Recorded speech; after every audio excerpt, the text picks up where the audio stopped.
সাইডে এই বাড়ি দেওয়া ছিল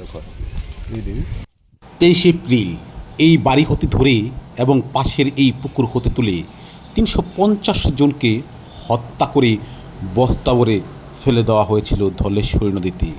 মুন্সিগঞ্জের 4টি উপজেলার প্রায় লাখো মানুষ অংশ নেয় এই হত্যাকাণ্ডে, কিন্তু কেন? অনেক এই বংশধরের রক্তই নেই, মানে সব ভালো রক্ত। একটা বংশের নারী শিশু সহ সবাইকে কেন হত্যা করলো বিক্ষুব্ধ জনতা? আজ সেই বাড়ি এবং এলাকার অনুসন্ধানে দীর্ঘদিন পর আমরা গেলি মনে সব ছাপা বানা সব জমি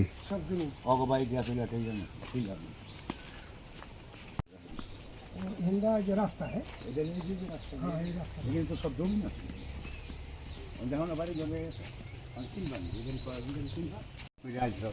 দেখতে। বিগত 54 বছর আগের ঘটনা এখনো শিউরে ওঠে ওই এলাকার মানুষ। মূলত ওই এলাকার মানুষ বাধ্য হয়েছিল এই 350 জনকে একসাথে একই দিনে খুন করতে।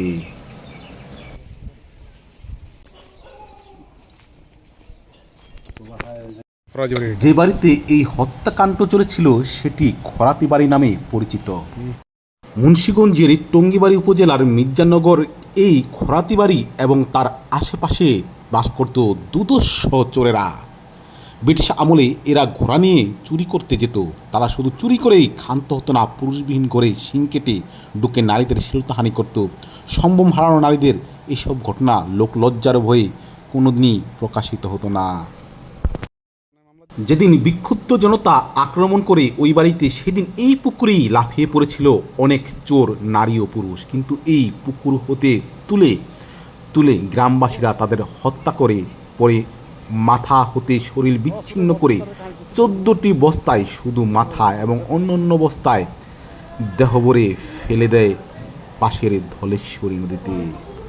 বিগত 54 বছরে ওই এলাকার অনেক ভৌগোলিক পরিবর্তন এসেছে এবং যে পুকুরটিকে ওই চোরদেরকে তুলে হত্যা করা হয়েছিল সেই পুকুরটির আয়তনও অনেকটি কমেছে বলে জানালেন প্রত্যক্ষদর্শী।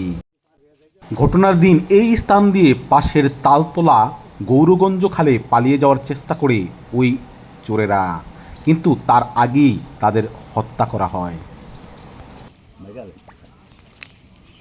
ওরা মানুষ মতো টেরাইতেও না তো।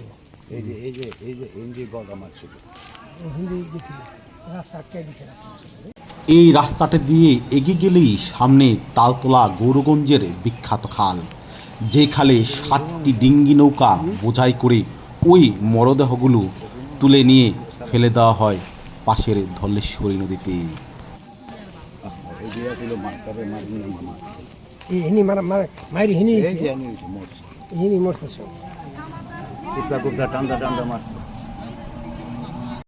সে সময় এই জায়গাটিতে পায়ে হাঁটার সরু রাস্তা ছিল, পাশেই বিশাল খাল।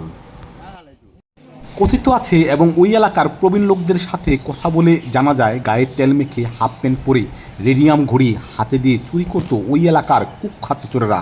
এরা কখনো এলাকার বাইরে আবার কখনো এলাকার ভিতরেই চুরি করত। এমনও ঘটনা ঘটেছে ওই এলাকায় চুরি যাওয়া নৌকা, পাটাপোতা সহ বিভিন্ন সামগ্রী ওই চোরদের কাছ থেকে আবার টাকা দিয়ে কিনতে হতো এই এলাকার লোকদের।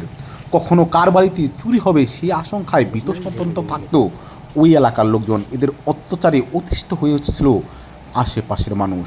তবে মাঝে মাঝে এই চোরদের বীরহত্তর ঐক্যের মধ্যেও ফাটল দেখা দিত। চোরেরা নিজেরাই চুরি হওয়া জিনিসপত্র ভাগ বাটোয়ারা নিয়ে দ্বন্দ্বে সংঘর্ষে লিপ্ত হতেন। ওই এলাকার চোরদের মধ্যে কুখ্যাত ছিলেন আমিন ছোয়াল, মমিন ছোয়াল, কবির ছোয়াল, হুচু ছোয়াল, আমিন সর্দার, ফালু সর্দার, মাহি, ফ্লাইন্না, রফিজউদ্দিন, হাফিজউদ্দিন। এদের মধ্যে সবচেয়ে কুখ্যাত ছিল দুদু সর্দার তথা দুদু চোরা। কথিত আছে এই সমস্ত চোরদের স্ত্রীরা ছিল মোটামুটি সুন্দরী এবং অসাধারণ সাহসী। এই চোরেরা ঘোড়ায় করে পাশের ভারতেও চলে যেতেন চুরি করতে। চোরেরা যখন চুরি করতে অনেক দূরে চলে যেতেন, তখন সাহসিকতার সাথে সংসার পরিচালনা করত চোরের স্ত্রীরা। বাড়িতে পুলিশ তাদের সাথে তর্ক করত, গালিগালাজ করে কেউ অর্ধলঙ্গ হয়ে যেত। সুবচনী বাজারে পুলিশ ফাঁড়িতে চোরদের তালিকা টানানো থাকতো। ফাঁড়ির উদ্যোগে চোরদের রুল কল করার পদ্ধতিও চালু হয়েছিল। বসতো। চোরদের অত্যাচার ভয় আর আতঙ্কে যখন গ্রামবাসী অতিষ্ঠ তখন চোরেরা ওই এলাকার সবচেয়ে জ্ঞানী বিজ্ঞ মকবুল মাস্টারকে নৃশংসভাবে হত্যা করে এই মেরে স্থানটিতে। ফেলে তার মাথাটা নিয়ে যায়। মকবুল মাস্টারকে মেরেই তারা ক্ষান্ত হননি, তার মাথা কেটে নিয়ে ফুটবল খেলে চোরেরা। জনগণ ক্ষিপ্ত হইয়া, জনগণ খুব অতিষ্ঠ ছিল এই এই এই এই গোষ্ঠীর উপরে, চোর গোষ্ঠীর উপরে। এই চোর গোষ্ঠীকে পুরা মুন্সিগঞ্জ জেলার জনগণ ক্ষিপ্ত হইয়া তাদেরকে নৃশংসভাবে। মকবুল মাস্টার এলাকায় বিচার সালিসি করত এই চোরদের বিরুদ্ধে, সে রুখে দাঁড়িয়েছিল, তাই তাকে হত্যা করে চোররা। এই মকবুল মাস্টার বিচার সালিশ করত। এই যে তারা বিভিন্ন মেন ছিল তাদের চুরি করা, এই চুরি করতো, বিভিন্ন দেশে যায় চুরি করতো, বিভিন্ন জেলায় যায় তারা চুরি করতো। এবং বিভিন্নভাবে এখানে খাল ছিল একটা, খাল দিয়া যখন নাকি মহিলারা, যেটা আমরা শুনছি মুরব্বীদের কাছে, এই খাল দিয়া মহিলারা গেলে তখন লঞ্চ চলতো না, নৌকা চলতো, নৌকা দিয়ে মহিলারা গেলেই তাদেরকে নামায় রেখা, স্বর্ণ অলঙ্কার রেখা দিত, ইভেন তাদের নির্যাতন করতো, তাদেরকে ইজ্জত নষ্ট করতো, এরকমভাবে তাদের উপরে নির্যাতন চালাই নিত। এটাই প্রতিবাদ করতো এই মকবুল মাস্টার, এটাই ছিল তার অপরাধ। এবং চুরি করতো, এই তার প্রতিবাদ করাতে এই অপরাধের জন্যই তাকে নিয়ে মেরে ফেলে। এবং এই দেশে এবং তার মাথাটা নিয়ে তারা নাকি ফুটবল খেলছে। তো সে ন্যায় বিচার করার বিদায় তার জন্য এই অবস্থা। এবং জনগণ, মুন্সিগঞ্জ জেলার জনগণ এরকমভাবে ক্ষিপ্ত হয়েছে যে মানে যারা প্রতিবাদ করতো তাদেরকে মারধর করতো এবং বিভিন্নভাবে তাদেরকে বাড়ি ছাড়া করতো, এরকমভাবে শুনতে পারছি। 1971 সালের 22 এপ্রিল এই মকবুল মাস্টারকে হত্যার পরে বিক্ষুব্ধ হয়ে ওঠে আশেপাশের জনতা। তারা জড়ো হয় এই চোরদের বাড়িতে এবং একই দিনে একই সময় সে 350 জনকে গলা কেটে হত্যা করে 4 উপজেলার লোকজন মিলে। তাদেরকে সব 300+ তাদেরকে এইভাবে মেরে এবং নদীতে ফেলে।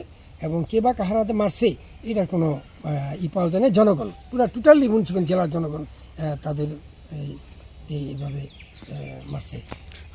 ওরা সন্ধ্যা সন্ধ্যা সন্ধ্যা সন্ধ্যা অন্ধকার পড়লো, ওইটা এসে যেদিন মকবুল মাস্টারকে হত্যা করে চোরেরা, সেই দিন মকবুল মাস্টারকে রক্ষা করতে গিয়ে তার এই ছোট ভাই 13 থেকে 14টি কূপের শিকার হয় চোরদের হাতে। জানতাম না ওটা আমাকে অ্যাটাক করবো, এইটা আমরা জানতাম না। দৌড়টা আমি ওনার কাছে গেলাম, ওনার কাছে গেলাম পরে ওরা ঢুকে গেছে, ভিতরে ঢুকে গেল, ভিতরে ঢুকে মাইক দৌড় আরম্ভ করলো। ওই এদের একটা বড় খানা ছিল, কোটা ছিল, ঢুকেই আমার বাবার আটকাইল, আমার বাপরে আটকাইল। আজও সেই আঘাতের চিহ্ন নিয়ে বেঁচে আছেন মকবুল মাস্টারের ছোট ভাই রশিদ খান। শুধু চোররা সেদিন মকবুল মাস্টারকেই মেরে ক্ষান্ত হননি, আঘাত করেছেন তার ছোট ভাই রশিদ খানকে, তার বাবাকে এবং তাদের বাড়ির কাজের লোককে।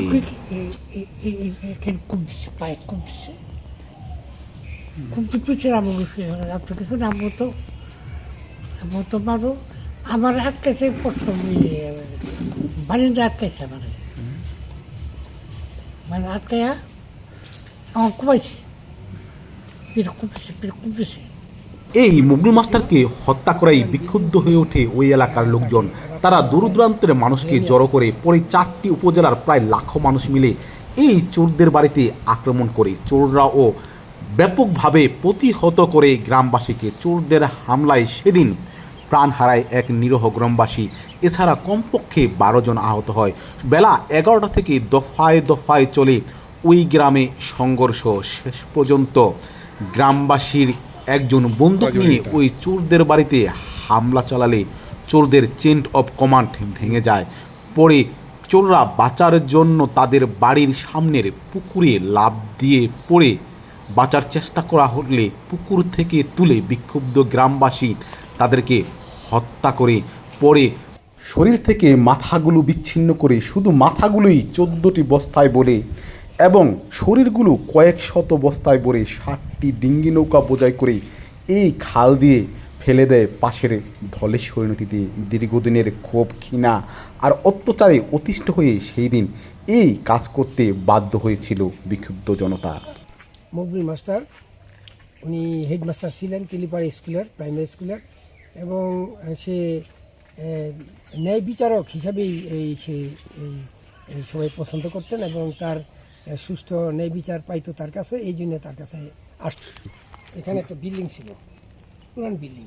এই বিল্ডিংয়ে এখানে একটা বৈঠকখানা ছিল। এই বৈঠকখানায় চাচা অ্যাকচুয়ালি চাচাকে একটা বিচারের প্রবণ দেখা চাচাকে ঘুমে থেকে উঠে নিয়ে আসছে, যে একটা বিচার আছে, বিচারের সালিশের কথা বলে ওখান থেকে নিয়ে আসে।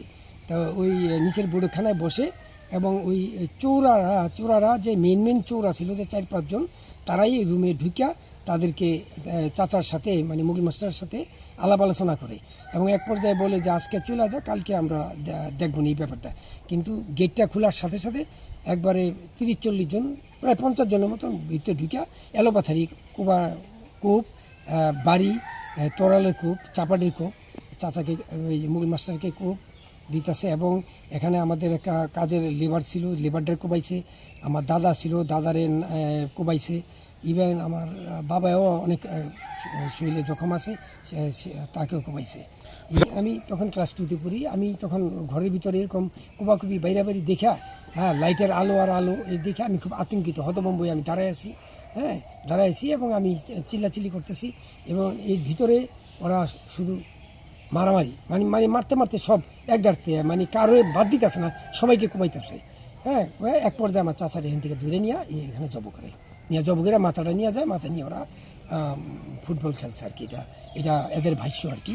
তো এই অবস্থা হয়েছে এবং একজন ভালো লোকরে এইভাবে মেরে ফেলায় তার